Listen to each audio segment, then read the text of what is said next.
Bagaimana dengan Bagaimana dialog antara Prabowo dan Anies Baswedan? Kita perhatikan. Ada yang menarik, bro. Nanti saya komen.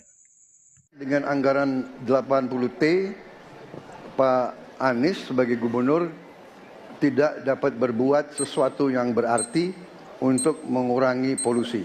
Terima kasih. Oh, terima kasih atas pertanyaan yang bagus, tetapi kurang akurat. Saya akan jelaskan. Sebelum menjawab pertanyaan, dia mengatakan ini pertanyaan kurang akurat. Jadi pertanyaan yang akurat itu seperti apa, bro? Orang ini suka mengada-ngada nih. Kita lihat lanjutannya. Pak. Ketika satu daerah mengatakan di tempat kami tidak ada COVID, di tempat kami COVID banyak, lalu yang tidak ada COVID kami tanya, kenapa tidak ada COVID? Nah, kami nggak punya alat testing, Pak. Karena tidak punya alat testing, maka tidak ada COVID. Yang punya alat testing, maka ada COVID. Okay? Nah, ini baru jawaban yang tidak akurat, tidak sesuai dengan pertanyaan. Oke, kita lanjut. Saya tidak tanya COVID, Saya tanya polusi. Boleh saya selesaikan dulu? Ya. Jadi, apa yang terjadi?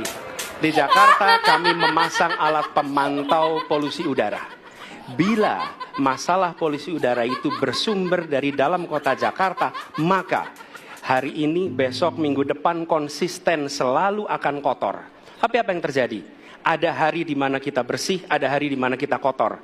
Ada masa minggu pagi, Jagakarsa sangat kotor. Apa yang terjadi?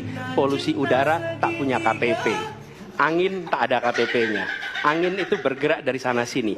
Ketika polutan yang muncul dari pembangkit listrik tenaga uap mengalir ke Jakarta, maka Jakarta punya indikator, karena itu Jakarta mengatakan ada polusi udara. Ketika anginnya bergerak ke arah Lampung, ke arah Sumatera, ke arah Laut Jawa, di sana tidak ada alat monitor, maka tidak muncul. Dan Jakarta pada saat itu bersih. Kalau problemnya dari dalam kota saja, maka konsisten tiap waktu. Ya, kita punya masalah polusi. Karena itu kita... Nah, bro, orang ini memang pembual menurut saya. Ditanya yang dijawab lain. Orang nanya 80T itu untuk apa? Dia malah cerita muter-muter. Ah, ini yang dikatakan pintar cerdas sama orang Indonesia sebagian. Sebagian yang bodoh. Masa kayak gini katakan pintar, bro. Muter gak keruan. Apa memang otaknya seperti ini? Pembual. Oke, kita lanjut. Kita kerjakan dengan apa? Kita lakukan, Pak. Satu, dengan pengendalian emisi dari kendaraan bermotor dan pengujian emisi sekarang wajib. Yang kedua, elektrifikasi kendaraan umum. Yang ketiga, konversi kendaraan umum. Dan dulu yang naik kendaraan umum hanya 350.000 per hari, sekarang 1 juta per hari. Jadi itu kita kerjakan untuk menangani soal polusi di Jakarta. Jelas, bro, yang 80 triliun tadi, apa katanya elektrifikasi kendaraan umum? Maksudnya apa nih? Apa seluruh kendaraan umum di Jakarta itu sudah dielektrikan semua? Terus mungkin dananya cuma dipakai buat alat ngukur saja, bro. Mengukur polusi. Setahu saya alat pengukur polusi itu 2005 itu saya masih ada, itu sudah ada, bro. Ya, sekitar Pondok Indah. Itu sudah ada. Enggak jawab yang 80 triliun ini tadi, bro. Ada kemungkinan 80 triliun ini enggak jelas, bro. Makanya jawabnya muter. Itu soraan. Kayak soraan itu. Bro. Lanjut. Ya susah kalau kita menyalahkan angin dari mana-mana ya. Jadi saya bertanya, saya bertanya dengan anggaran segitu besar, ya, langkah-langkah yang bisa dilakukan untuk dengan real dalam 5 tahun mengurangi polusi juga di mana Jakarta begitu banyak yang mengalami sakit pernafasan. Jadi saya kira kalau kita dengan gampang menyalahkan angin, hujan dan sebagainya, ya mungkin tidak perlu ada pemerintahan kalau begitu, ya. Itulah bedanya yang berbicara pakai data, yang berbicara pakai fiksi, ya.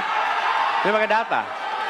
Nah kan, bro, dia soal pakai data. Padahal yang dia jawab itu tidak sesuai dengan konteksnya. Terus apa?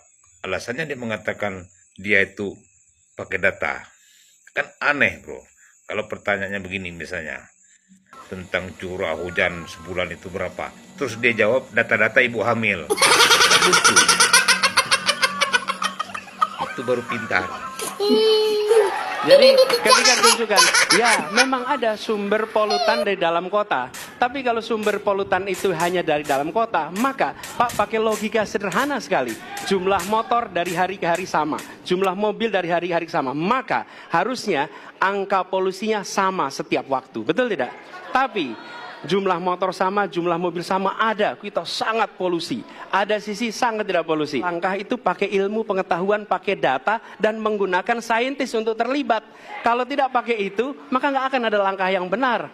Dan ini Oh, Wan Badol sok-sok menggunakan saintis. Saya ingat lu bilang mobil listrik itu lebih banyak polusinya dibanding mobil berbasis bensin. Jika sampai pada mobil listrik, emisi karbon mobil listrik per kapita per kilometer sesungguhnya lebih tinggi daripada emisi karbon bis berbahan bakar minyak. Mobil berbasis listrik polusinya lebih banyak daripada mobil yang berbasis bensin. Ini kan bodoh, bro. Anak SD dan SMA tuh tahu, bro. Ini orang-orang ngaku saintis akademis. Rupanya ini hanya pembual saja. Tukang obat. Masa ilmunya kayak gini? Dia nggak ngerti. Nah, ngaku-ngaku saintis. Kalian aja yang bodoh, anggap orang pintar. Hanya pintar ngomong, tukang obat di pasar tuh, bro. Tukang obat panu itu pintar ngomong, kayak Anies. Ini kemudian saya teruskan, Pak, bagaimana pengendalian itu dikerjakan untuk dalam Jakarta. Jika saya terpilih presiden, maka yang luar Jakarta saya kendalikan juga, Pak.